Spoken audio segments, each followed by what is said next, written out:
کی تسبیح کرتی ہیں اور اس کے آگے سجدہ ریز ہو جاتے ہیں۔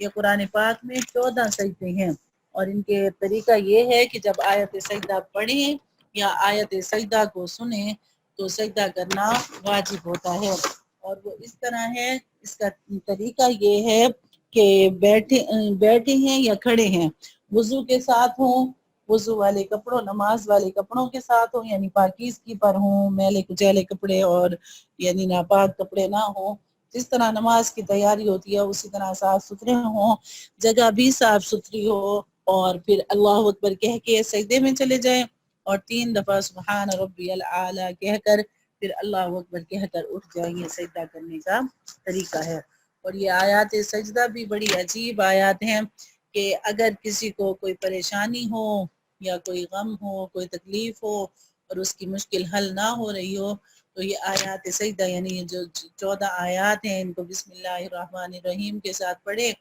اور ہر آیت پڑھتا جائے، ایک آیت پڑھ لے پھر سجدے میں، علماء نے اس کو اکٹھا بھی کیا ہے، آپ کو شاید کہیں سے کوئی پوسٹ مل جائے تو اگر نہیں تو آپ خود قرآن پاک سے دیکھ کے ان کو جمع کر سکتی ہیں، تو ایک دعا کریں اور سجدے میں چلی جائیں اور پھر اٹھ کر بیٹھیں، دعا کریں اپنے اس مقصد کے لیے، پھر دوسری آیت سجدہ پڑھیں، پھر سجدے میں چلی جائیں، اس طرح 14 دفعہ دعا ہوگی، 14 سجدے ہوں گے، انشاءاللہ وہ کام جو اڑا ہوا ہے وہ اللہ کے فضل و کرم سے مسئلہ حل ہو جائے گا۔